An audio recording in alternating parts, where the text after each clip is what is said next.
오늘 말씀은 마태복음 27장 45절로부터 66절까지 말씀입니다. 함께 읽겠습니다. 제6시로부터 온 땅에 어두움이 임하여 제9시까지 계속하더니 제9시 즈음에 예수께서 크게 소리질러 가라사대 엘리 엘리 라마 사박다니 하시니 이는 곧 나의 하나님 나의 하나님 어찌하여 나를 버리셨나이까 하는 뜻이라. 거기 섰던 자 중에 어떤 이들은 듣고 가로되 이 사람이 엘리야를 부른다 하고 그 중에 한 사람이 곧 달려가서 해용을 가지고 신 포도주를 머금게 하여 갈대에 꿰어 마시우거늘 그 남은 사람들이 가로되 가만두어라 엘리야가 와서 저를 구원하나 보자 하더라. 예수께서 다시 크게 소리 지르시고 영혼이 떠나시다. 이에 성소 휘장이 위에서부터 아래까지 찢어져 둘이 되고 땅이 진동하며 바위가 터지고 무덤들이 열리며 자던 성도들의 몸이 많이 일어나되 예수의 부활 후에 저희가 무덤에서 나와서 거룩한 성에 들어가 많은 사람에게 보이니라.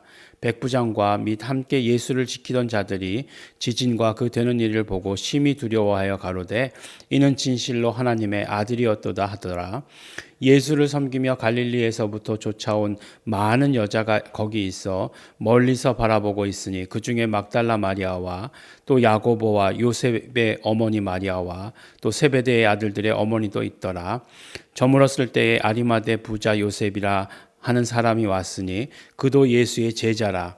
빌라도에게 가서 예수의 시체를 달라 하니 이에 빌라도가 내어주라 분부하거늘 요셉이 그 시체를 가져다가 정한 세마포로 싸서 바위 속에 판 자기 새 무덤에 넣어두고 큰 돌을 굴려 무덤 문에 놓고 가니 거기 막달라 마리아와 다른 마리아가 무덤을 향하여 앉았더라. 그 이튿날은 예비일 다음 날이라. 대제사장들과 바리새인들이 함께 빌라도에게 모여 가로되 주여 저 유혹하던 자가 살았을 때에 말하되 내가 사흘 후에 다시 살아나리라 한 것을 우리가 기억하노니 그러므로 분부하여 그 무덤을 사흘까지 굳게 지키게 하소서. 그의 제자들이 와서 시체를 도적질하여 가고 백성에게 말하되 그가 죽은 자 가운데서 살아났다 하면 후에 유혹이 전보다 더할까 하나이다 하니 빌라도가 가로되 너희에게 파수꾼이 있으니 가서 힘대로 굳게 하라 하거늘 저희가 파수꾼과 함께 가서 돌을 임봉하고 무덤을 굳게 하니라. 아멘. 네, 오늘 말씀은 마태복음 27장, 27장 말씀이 굉장히 길죠. 예수님께서 빌라도의 법정에 쓰셨다가 그 다음에 이제 고난 당하시고 십자가에 달리시고 죽으시고 장사 지내는 것까지가 오늘 말씀입니다. 그래서 말씀이 많이 길어요. 그 긴 말씀, 그러나 그 말씀 예수님의 그 죽으심, 그 완전한 죽으심 가운데 우리에게 주시는 큰 메시지가 있는 것을 보게 됩니다. 예수님은 십자가에서 완전히 죽으셔야 해요. 죽으시지 않고 죽으셨다, 그냥 잠깐 기절했다 깨어났다 이렇게 되면은 큰일 납니다. 우리가 믿는 그리고 우리가 구원이라고 말하고 있는 이 모든 것들이 다 무너지게 되는 거죠. 그래서 예수 그리스도의 십자가, 예수 그리스도의 죽음, 그리고 그 부활, 이 모든 것들이 굉장히 하나하나가 중요한 의미를 갖게 되는 것입니다. 보니까 십자가에 달리신 지 이제 오랜 시간이 걸렸죠. 난 12시, 6시는 난 12시를 말하는 거죠. 난 12시인데 어두움이 임했다라고 이렇게 얘기하는 거죠. 언제까지? 예수님 돌아가실 때까지 9시까지, 그러니까 오후 3시까지 제일 밝아야 될 날 12시부터 오후 3시까지 껌껌했다는 그런 말씀이죠.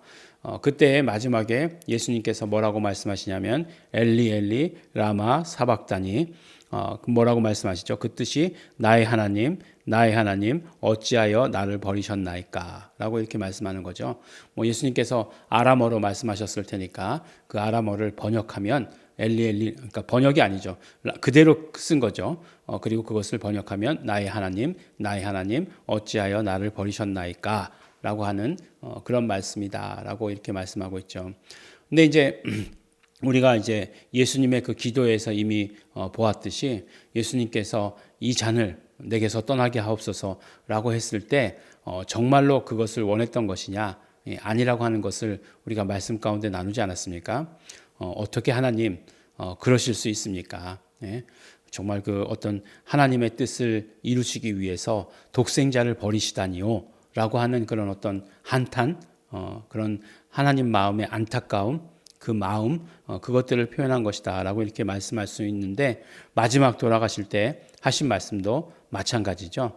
그런 한탄이 섞인 그런 말씀입니다. 원망 이런 거 아니죠. 예, 원망 이런 거 절대로 아닙니다. 그래서 예수님도 마지막에 죽으실 때는 얼마나 고통스러웠는지 하나님을 원망하셨다. 뭐 이렇게 얘기하면 절대로 안 되는 거죠.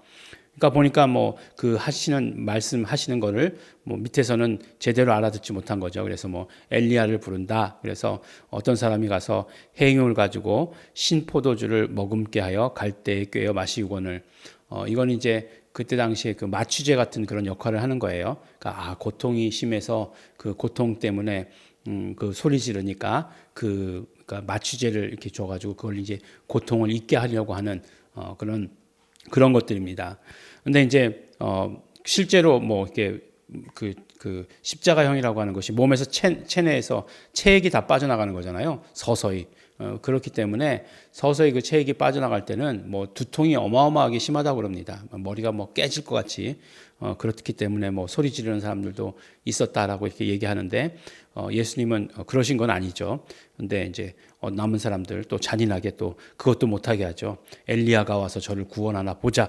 뭐 이렇게 얘기합니다. 그리고 나서 예수님 완전히 돌아가세요. 돌아가시니까 그 다음 어떤 일이 일어나죠? 성소 휘장이 위에서부터 아래까지 찢어졌다라고 이렇게 얘기하고 있지 않습니까? 그러니까 성소 휘장이라고 하는 것은 성소와 지성소를 구분하고 있던, 그래서 지성소가 하나님의 임재의 장소였죠. 그리고 그것은 대제사장만 들어갈 수 있는 곳이었는데, 그것이 찢어짐으로 말미암아 하나님께서 나아가는 그 모든 길이 열렸다. 예수 그리스도로 말미암아 열렸다라고 하는 것을 의미합니다. 그리고 실제로 무덤들이 열리고 성도들의 몸이 많이 일어났다. 자던 사람들이 많이 일어났다라고 이렇게 말씀하고 있어요. 그 뭐죠? 배너 영화도 보면 예수님 돌아가시고 나서 그 배너의 누인가 어머니와 누인가 이렇게 문둥병에서 이렇게 치료되는 그런 장면이 있지 않습니까? 예, 그런 것들 아마 이 말씀을 보고서 그렇게 했던 것 같아요. 근데 이제 너무나 재미있는 건 뭐냐면 오늘의 그 일들 가운데서 아주 중요한 두 어떤 선언 같은 말씀들이 있어요. 그게 뭐냐면 백부장과 그와 함께 지키던 사람들이 고백한 고백이 있어요. 그게 뭐냐면 진실로 하나님의 아들이었도다라고 하는 그 고백이 있어요. 네, 그 고백이 있고 그 다음에 이제 그 뒤에 가서 나중에 말씀드릴 텐데 이제 바리새인들과 대제사장들이 말한 것들이 있어요. 네, 그것들이 아주 중요한 두 가지의 고백이죠. 이거 어쨌든지 간에 예수님의 그 십자가 밑에 아무도 없었어요. 제자들은 다 흩어졌죠. 제자들은 다 흩어졌는데 여인들만 있었습니다. 막달라 마리아, 7 귀신 들렸다라고 하는 막달라 마리아, 그 다음에 야고보와 요셉의 어머니 마리아. 이 야고보와 요셉의 어머니 마리아는 이 야고보가 예수님의 제자 중에 둘이지 않습니까? 세베대의 아들들 야고보와 요한, 그때 야고보가 있고 또 알페오의 아들 야고보가 있어요. 그 야고보, 작은 야고보라고 하는 그 야고보와 요셉의 어머니죠. 그러니까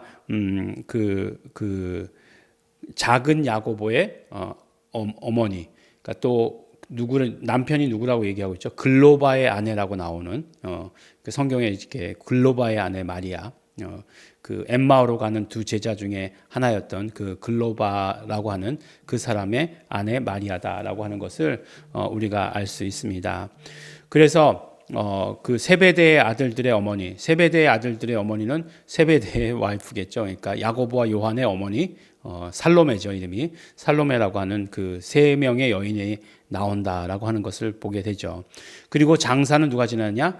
이제 마태복음에 보면 아리마대 사람 요셉이 장례를 지내는 것으로 되어 있죠. 요한복음에는 한 사람이 더 나오죠. 니고데모, 밤에 왔던 니고데모라고 하는 사람 한 사람 더 나오는 것으로 이렇게 보게 됩니다. 너무나 중요하죠. 예수님께서 십자가를 지신 것은 어떤 법에 따라서 예수님께서 십자가를 지셨죠? 예수님께서 십자가를 지신 건 로마법에 의해서 죽으신 거예요.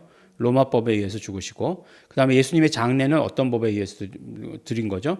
유대법에 따라 드렸어요. 예, 그러니까 모든 이 과정이 정확하게 다 마무리되어 가는 거죠. 그래서 예수님의 십자가가 있고 죽음이 있고, 그 다음에 그 죽음을 확증하는 장례가 있고, 그래야 부활이 있는 거죠. 아니면 부활이 있을 수 없는 거죠. 죽지 않았는데 부활이 있는 건 말이 안 되잖아요. 그래서 이 한 사건 한 사건이 다 굉장히 의미 있는 그런 사건입니다. 그래서 이제 아리마대 사람 요셉과 이제 요한복음에 보면 이제 니고데모가 예수님을 장사 지냈어요. 근데 보니까 그 이튿날은 예비일 다음 날이라 대제사장들과 바리새인들이 함께 빌라도에게 모여 가로되 주여 저 유혹하던 자가 살았을 때에 말하되 내가 사흘 후에 다시 살아나리라 한 것을 우리가 기억하노니 라고 이렇게 말씀하고 있어요. 사실 보면요, 예수님께서 부활하시고 나서 제자들에게 가셨을 때 제자들은 놀랍니다. 예, 굉장히 두려워해요. 예, 그러니까 무슨 얘기죠? 예수님께서 부활하실 것이다 라고 말씀하신 것을 기억하지 못한다는 얘기죠. 예, 다 잊어버리고 있었다는 그런 얘기예요. 그런데 이 대제사장들과 뭐라고 얘기합니까? 바리새인들이 뭐라고 얘기하냐면 분명히 살았을 때에 다시 살아난다라고 한 말을 우리가 기억한다 라고 이렇게 얘기하고 있어요. 그래서 죽었는데 시체를 훔쳐가지고 가서 다시 살아났다라고 얘기하면 더 혼란스러울 테니 그 무덤을 지키게 하라라고 이렇게 얘기하는 거예요. 물론 그런 합당한 이유가 있지만 이것을 통해서 오늘 이 사건들을 통해서 우리에게 주시는 메시지는 그 두 가지예요. 첫 번째 바로 백부장의 고백이죠. 진실로 하나님의 아들이었도다라고 하는 하나님의 아들이시다. 예수님은 하나님의 아들이시다라고 하는 것과 그 다음에 두 번째는 뭐예요? 바로 부활을 기억하라라고 하는 거예요. 부활을 기억하라. 부활을 잊어버리지 말고 부활을 기억하라라고 이렇게 말씀해 주시고 계세요. 오히려 바리새인들과 대제사장들을 통해서 그들의 입에서 나오는 말을 통해서 우리에게 뭐라고 얘기하고 계시냐면 부활을 기억하라라고 이렇게 말씀해 주신 것입니다. 보면 어둡죠. 오늘 말씀을 보면 정말 어둡죠. 예수님께서 안 계세요. 예수님 안 계시고 예수님 지금 무덤 속에 계세요. 이것보다 더 어두운 게 어디 있겠습니까? 그때 우리에게 해주시는 말씀이 뭐예요? 이때 우리에게 해주시는 말씀은 아주 역설적으로 대제사장과 바리새인들을 통해서 부활을 기억하라라고 우리에게 말씀해 주시고 계십니다. 그들은 부활에 대한 경험이 없지만 우리는 부활에 대한 경험이 있는 사람이에요. 그렇죠? 예수님 부활을 다 알고 경험한 사람들이라고 하는 거예요. 우리는 나는 그때 없었는데요. 그렇게 말씀하시면 안 돼요. 예수님 부활을 하신 것을 성경에 그대로 기록했으니까 우리는 부활을 경험한 사람들이에요. 그러므로 우리에게 주시는 말씀은 무엇이냐? 예수님 하나님의 아들이시고 그리스도시고 그 다음에 우리에게 말씀하시는 것은 부활을 기억하라라고 이렇게 얘기하는 거예요. 죽음보다 더 절망적인 상황은 없습니다. 무덤에 있는 것보다 더 절망적인 상황은 없어요. 이 세상에 그 어떤 것도 무덤보다 더한 상황, 죽음보다 더한 상황은 없어요. 그렇지만 오늘 우리에게 말씀해 주시는 건 그러한 그와 같은 그런 절망적인 상황 가운데서도 부활을 기억하라라고 말씀해 주십니다. 오늘 우리 성도 여러분들 예수 그리스도에 대한 고백과 부활을 기억하시는 우리 성도 여러분 되시기를 예수 이름으로 축원합니다. 기도하겠습니다. 하나님 아버지 감사합니다. 오늘 우리가 정말 예수 그리스도의 죽으심과 예수 그리스도의 장사를 보면서 정말 예수 그리스도가 그리스도이시며 예수 그리스도가 하나님의 아들이신 그 고백 또한 그뿐만 아니라 예수 그리스도의 그 부활을 기억하는 자 될 수 있도록 아버지 하나님 도와주시고 축복하여 주시옵소서. 언제나 기억하는 자 될 수 있도록 하나님 아버지 함께하여 주시옵소서. 감사드립니다. 예수님 이름으로 기도드렸습니다. 아멘. 그러므로 이 시간에 우리의 고백과 정말 우리 고백함으로 말미암아 언제나 예수 그리스도의 부활을 내 것으로 체험할 수 있도록 되기를 소원합니다. 예수 그리스도의 십자가의 그 모든 보혈의 공로를 의지합니다. 예수 그리스도의 부활을 기억합니다. 예수님, 당신은 그리스도시요. 예수님, 당신은 나의 주, 나의 하나님이십니다. 언제나 이 고백이 우리에게서 차고 넘치게 하시옵소서. 다 같이 통성으로 기도하시겠습니다.